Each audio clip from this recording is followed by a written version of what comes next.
Hi welcome back. ಇದು self sari ಡ್ರೇಪಿಂಗ್ಗೆ pleats ಹೇಗೆ ತೆಗೆಯೋದು ಅನ್ನೋದು ನಾನು ಪಾರ್ಟ್ 2 ಮಾಡ್ತಾ ಇದ್ದೀನಿ. ಆ ಪಾರ್ಟ್ 1 ನೀವು ಇನ್ನೂ ನೋಡಿಲ್ಲ ಅಂತಂದರೆ ನಾನು ಡಿಸ್ಕ್ರಿಪ್ಷನಲ್ಲಿ ಲಿಂಕ್ ಕೊಟ್ಟಿರ್ತೀನಿ, ದಯವಿಟ್ಟು ಹೋಗಿ ಒಂದ್ಸಲ ಚೆಕ್ ಮಾಡಿ ನೋಡಿ. ಈಗ ನಾನು ಸ್ಯಾರಿನ ಸೀದಾ ಹಾಕ್ಕೊಂಡಿದ್ದೀನಿ, ಉಲ್ಟಾ ಅಲ್ಲಿ ಐರನ್ ಮಾಡಿದ್ದು ಸೀದಾ ಹಾಕ್ಕೊಂಡಿದ್ದೀನಿ. ಸ್ಯಾರಿಯಲ್ಲಿ ಹೇಗೆ ಕೆಳಗಡೆ ಮೇಲ್ಗಡೆ ಗೊತ್ತಾಗುತ್ತೆ ಅನ್ನೋದನ್ನು ನಾನು ಡ್ರೇಪ್ ಮಾಡಬೇಕಾದ್ರೆ ತೋರಿಸ್ಕೊಡ್ತೀನಿ. ಈಗ ಪ್ಲೀಟ್ಸ್ ಹೆಂಗೆ ಫೋಲ್ಡ್ ಮಾಡೋದು ಅಂತ ತೋರಿಸ್ತಿದ್ದೀನಿ, ನೋಡ್ಕೊಳ್ಳಿ. ಫಸ್ಟ್ ಗೈಡ್ಲೈನ್ ಏನಿದೆಯೋ ಅದರ ಆದಮೇಲೆ ನೆಕ್ಸ್ಟ್ ಗೈಡ್ಲೈನ್ನ ಒಳಗಡೆ ತಳ್ಳಿ ಥರ್ಡ್ ಗೈಡ್ಲೈನ್ನ ನಾನು ಇಟ್ಕೋತಿದ್ದೀನಿ. ಹಾಗೆ ಪ್ರತಿ ಗೈಡ್ಲೈನ್ ಒಂದು ಬಿಟ್ಟು ಇನ್ನೊಂದನ್ನು ಹಿಡ್ಕೋಬೇಕಾಗತ್ತೆ, ಒಂದನ್ನು ಒಳಗಡೆ ತಳ್ಳಿ ಇನ್ನೊಂದನ್ನು ಹಿಡ್ಕೊಳ್ಳಿ. ಸೊ ಹಾಗೆ ಮಾಡ್ತಾ ಹೋದರೆ ನಿಮಗೆ ಪ್ಲೀಟ್ಸ್ ಕರೆಕ್ಟಾಗಿ ನೀವು ಐರನ್ ಮಾಡಿರೋ ಗೈಡ್ಲೈನ್ ಪ್ರಕಾರನೇ ಬರುತ್ತೆ.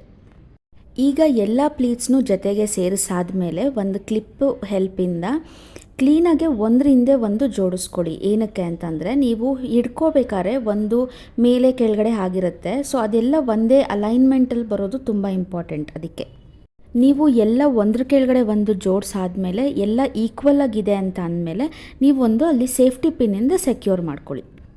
ಸ್ಯಾರಿಯಲ್ಲಿ ಕುಚ್ಚಿದ್ರೆ ಒಂಚೂರು ಕಷ್ಟ ಆಗುತ್ತೆ, ಸೊ ನೀವು ಫಸ್ಟ್ ಟೈಮ್ ಟ್ರೈ ಮಾಡ್ತಾಯಿದ್ರೆ ಕುಚ್ಚು ಇಲ್ದಿರೋ ಇರೋ ಸ್ಯಾರಿಗೆ ಕಾಟನ್ ಸ್ಯಾರಿಯಲ್ಲಿ ಯಾವುದಾದ್ರೂ ಟ್ರೈ ಮಾಡಾದ್ಮೇಲೆ ನೀವು ಸಿಲ್ಕ್ ಸ್ಯಾರಿ ಟ್ರೈ ಮಾಡಿ ನೋಡಿ ಹೇಗೆ ಬರುತ್ತೆ ಅಂತ ಅಂದ್ಬಿಟ್ಟು. ಇವಾಗ ಕುಚ್ಚಿರೋ ಕಡೆ ನಾನು ಪಿನ್ ಹಾಕಿ ಸೆಕ್ಯೂರ್ ಮಾಡಾದಮೇಲೆ ಒಂಚೂರು ಕೆಳಗಡೆಗೆ ಎಲ್ಲ ಒಂದ್ರ ಕೆಳಗಡೆ ಒಂದು ಜೋಡಿಸ್ಕೊತಿದ್ದೀನಿ. ಸೊ ನನಗೆ ಕ್ಲಿಪ್ ಹಾಕ್ಬೇಕಾದ್ರೆ ಅದೇನು ಆಚೆ ಈಚೆ ಬರ್ದಿರೆ ಡಿಸ್ಟರ್ಬ್ ಆಗದಿರೇ ಇರಲಿ ಅಂತ ಅಂದ್ಬಿಟ್ಟು ಸೇಫ್ಟಿ ಪಿನ್ನಿಂದ ಸೆಕ್ಯೂರ್ ಮಾಡಾದಮೇಲೆ ಟೇಬಲ್ಗೆ ಆ ದೊಡ್ಡ ಕ್ಲಿಪ್ಪಿಂದ ಟೈಟಾಗೆ ಹೋಲ್ಡ್ ಮಾಡೋವಂಗೆ ಹಾಕ್ಕೊಳ್ಳಿ. ಹಾಕ್ಕೊಂಡು ನೆಕ್ಸ್ಟ್ ಪ್ಲೀಟ್ಸ್ನ ತೆಗಿಯೋಕ್ಕೆ ಸ್ಟಾರ್ಟ್ ಮಾಡೋಣ. ಇವಾಗ ನೀವು ನೋಡೋದು ಸ್ಟೆಪ್ ಬಂದು ಕಷ್ಟ ಅಂತ ಅನಿಸುತ್ತೆ, ಬಟ್ ಟ್ರಸ್ಟ್ ಮೀ ಅದು ತುಂಬ ಈಸಿ. ಆಲ್ರೆಡಿ ನೀವು ಐರನ್ ಮಾಡಿರೋದ್ರಿಂದ ಗೈಡ್ಲೈನ್ ಕ್ಲೀನಾಗಿರುತ್ತೆ.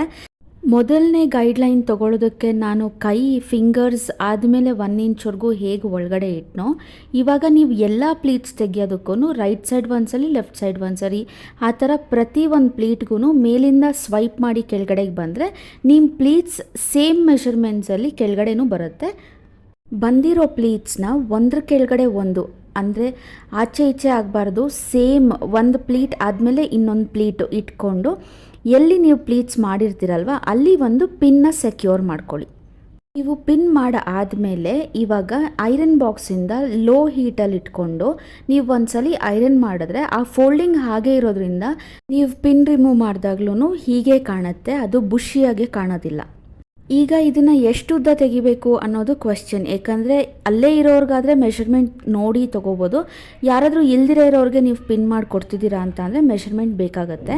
ಅದಕ್ಕಾಗಿ ಮೆಷರ್ಮೆಂಟ್ ಹೇಗೆ ನೋಡೋದು ಅಂತ ಅಂದರೆ ಹೂವನ್ನ ಹೇಗೆ ಮೆಷರ್ ಮಾಡ್ತಾರೆ ಮೊಳದಿಂದ, ಸೊ ಇದನ್ನು ಹಾಗೆ 2.25 ಇಲ್ಲ 2.25 ಇಲ್ಲ 2. ಸೊ ಹೈಟ್ ಮೇಲೆ ಡಿಪೆಂಡ್ ಆಗುತ್ತೆ. ತುಂಬ ಶಾರ್ಟ್ ಇದ್ದಾರೆ ಅಂತ ಅಂದರೆ 2.25 ಸಾಕು, ಉದ್ದ ಇದ್ದಾರೆ ಅಂತ ಅಂದರೆ 2.25ವರೆಗೂ ತಕ್ಕೋಬೇಕಾಗತ್ತೆ. ನೀವು ಪ್ರತಿ ಸಾರಿ ಪ್ಲೀಟ್ಸ್ನ ತೊಗೊಂಡಾದ್ಮೇಲೆ ಅದನ್ನು ಕ್ಲೀನಾಗೆ ಒಂದ್ರ ಕೆಳಗಡೆ ಒಂದು ಅರೇಂಜ್ ಮಾಡಿ ಪಿನ್ ಮಾಡಿಕೊಂಡು ಇಟ್ಕೊಳ್ಳಿ. ನೆಕ್ಸ್ಟ್ ಕಾಮನ್ ಕ್ವೆಶ್ಚನ್ ನನ್ನ ಕೇಳೋದು ಬಂದು, ಇಷ್ಟು ಚಿಕ್ಕ ಪಿನ್ನಲ್ಲಿ ನೀವು ಸಿಲ್ಕ್ ಸ್ಯಾರೀಸ್ನ ಹೇಗೆ ಪಿನ್ ಮಾಡ್ತೀರಾ, ಕಷ್ಟ ಆಗೋದಿಲ್ವ, ದೊಡ್ಡ ಪಿನ್ ಕೊಡಲಾ ಅಂತ ಅಂದ್ಬಿಟ್ಟು. ದೊಡ್ಡ ಪಿನ್ಗಿಂತ ಚಿಕ್ಕ ಪಿನ್ನೇ ತುಂಬ ಶಾರ್ಪಾಗಿರುತ್ತೆ, ಸೊ ನೀವು ಚಿಕ್ಕ ಪಿನ್ಗಳಲ್ಲೇ ಆರಾಮಾಗೆ ಪಿನ್ ಮಾಡ್ಕೋಬೋದು.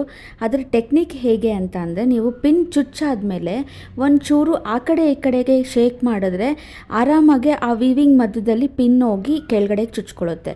ಸೊ ನೀವು ಅದಾದಮೇಲೆ ಕೆಳಗಡೆಯಿಂದ ಮೇಲ್ಗಡೆಗೆ ಪುಲ್ ಮಾಡ್ಕೊಬೋದು. ಇಲ್ಲಿ ನಾನು ನಿಮಗೆ ಟೆಕ್ನಿಕ್ ತೋರಿಸ್ತಿದ್ದೀನಿ. ಇವಾಗ ನಾನು ಆ ಲಾಸ್ಟ್ ಪಿನ್ ಬಂದು ಶೋಲ್ಡರ್ ಮೇಲೆ ಪಿನ್ ಮಾಡೋ ಪಿನ್ನನ್ನು ನಾನು ಲಾಸ್ಟಲ್ಲಿ ಮೇಲ್ಗಡೆನೇ ಹಾಕಿದ್ದೀನಿ. ಮಿಕ್ಕಿದ ಎಲ್ಲ ಪಿನ್ಗಳನ್ನು ನಾನು ಒಳಗಡೆ ಹೇಗೆ ಕಾಣ್ದಿರೋ ಇರೋಂಗೆ ಹಾಕೋದು ಅಂತ ಅಂದ್ಬಿಟ್ಟು ತೋರಿಸ್ಕೊಡ್ತೀನಿ. ಅದಕ್ಕಿಂತ ಮುಂಚೆ ನಾನು ಇವಾಗ ಪಲ್ಲುನ ಕ್ಲೀನಾಗಿ ಐರನ್ ಮಾಡ್ಕೊತೀನಿ. ಪಿನ್ಸ್ ಇಫ್ ಇನ್ ಕೇಸ್ ನಾನು ರಿಮೂವ್ ಮಾಡಿದ್ರೂ ನನಗೆ ಆ ಪ್ಲೀಟ್ಸ್ ಹಾಗೆ ಫಾಲ್ ಆಗಬೇಕು, ಬುಷಿಯಾಗೆ ಕಾಣಬಾರ್ದು. ಇಲ್ಲಿ ನಾನು ಪಿನ್ ಓಪನ್ ಮಾಡಿ ನಾನು ನಿಮಗೆ ತೋರಿಸ್ತಿದ್ದೀನಿ, ಅದು ಬುಷಿ ಆಗೋದಿಲ್ಲ. ಮತ್ತು ನೀವು ಹೇಗೆ ತೆಗೆದುಬಿಟ್ರೂ ಅದು ವಾಪಸ್ ಅದೇ ಪ್ಲೀಟ್ಸ್ ಜಾಗಕ್ಕೆ ಹೋಗಿ ಕೂತ್ಕೊಳ್ಳುತ್ತೆ. ಎಲ್ಲ ಸ್ಯಾರೀಸು ಇದೇ ಥರ ಹೇಳಿದ ಮಾತು ಕೇಳುತ್ತೆ ಅನ್ನೋದು ಇಲ್ಲ, ಯಾಕಂದರೆ ಆರ್ಗ್ಯಾನ್ಸಾ ಸ್ಯಾರಿ ನೀವು ಈ ಥರ ಐರನ್ ಮಾಡೋಕ್ಕಾಗೋದಿಲ್ಲ. ಕೆಲವೊಂದು ಸ್ಯಾರೀಸು ಎಳ್ದು ವೀವಿಂಗ್ ಮಾಡಿರ್ತಾರೆ, ಸೊ ಅದು ನೀವು ಎಷ್ಟೇ ಐರನ್ ಮಾಡಿದ್ರೂ ಸ್ಯಾರಿ ಕ್ರಾಸ್ ಇರೋದ್ರಿಂದ ಇಷ್ಟು ಪರ್ಫೆಕ್ಟಾಗಿ ಕುತ್ಕೊಳ್ಳೋದಿಲ್ಲ. ಬಟ್ ಅದು ಹಾಗೆ ವಿತೌಟ್ ಐರನ್ ಹೇಗೆ ಕೂರಿಸ್ಬೋದು ಅನ್ನೋದು ನಾನು ನಿಮಗೆ ಅಪ್ಕಮಿಂಗ್ ವೀಡಿಯೋಸಲ್ಲಿ ತೋರಿಸ್ಕೊಡ್ತೀನಿ. ಈಗ ನಾನು ಪಿನ್ನು ಕಾಣ್ದಿರೋ ಇರೋಂಗೆ ಹೇಗೆ ಹಾಕ್ಕೊಳ್ಳೋದು ಅಂತ ತೋರಿಸ್ತಿದ್ದೀನಿ. ಹಿಂದೆ ಪಿನ್ ಮಾಡಬೇಡಿ, ಮೇಲ್ಗಡೆ ನೀವು ಗೈಡ್ಲೈನ್ಗೆ ಅಂತ ಅಂದ್ಬಿಟ್ಟು ಫಸ್ಟ್ ಫೋಲ್ಡ್ ಮಾಡಿರ್ತೀರಲ್ವ, ಅದನ್ನು ಒಂದನ್ನು ತೆಗೆದುಬಿಟ್ಟು ಅದ್ರ ಕೆಳಗಡೆ ಪಿನ್ ಮಾಡಿ ಬಿಟ್ಟರೆ ನಿಮಗೆ ಆ ಪಿನ್ ಕಾಣೋದಿಲ್ಲ. ನೀವಿವಾಗ ಇಲ್ಲಿ ನೋಡ್ಬೋದು, ಫಸ್ಟ್ ಪ್ಲೀಟ್ಸ್ಗಿಂತ ಸೆಕೆಂಡ್ ಥರ್ಡ್ ಪ್ಲೀಟ್ಸ್ ಅಂದರೆ ಆ 9 ಪ್ಲೀಟ್ಸಲ್ಲಿ ಒಂದೇ ಪ್ಲೀಟ್ ಮಾತ್ರನೇ ಕ್ಲೀನಾಗಿ ಕಾಣ್ತಾ ಇರೋದು. ಅಲ್ಲಿ ಹಿಂದೆ ತೆಗೆದಿರೋ ಅಷ್ಟು ಪ್ಲೀಟ್ಸು ಅಷ್ಟು ಚಿಕ್ಕದಾಗಿದ್ದರೂ ಸಹ ಇಲ್ಲಿ ಆಚೆ ಎಲ್ಲೂ ಕಾಣ್ತಿಲ್ಲ. ಎಷ್ಟೇ ಮೆಸ್ಸಿ ಮಾಡಿದ್ರೂ ಸೇಮ್ ಅದೇ ಪ್ಲೀಟ್ಸ್ಗೆ ಹೋಗಿ ಕೂರುತ್ತೆ. ಒಂದ್ಸಲಿ ನೀವು ಟ್ರೈ ಮಾಡಿ ಹೇಗೆ ಬಂತು ಅಂತ ನನಗೆ ಕಮೆಂಟ್ ಮಾಡಿ. Thank you so much for watching. Subscribe, like, share, comment ಮಾಡೋದನ್ನು ಮರಿಬೇಡಿ. ಬಾಯ್.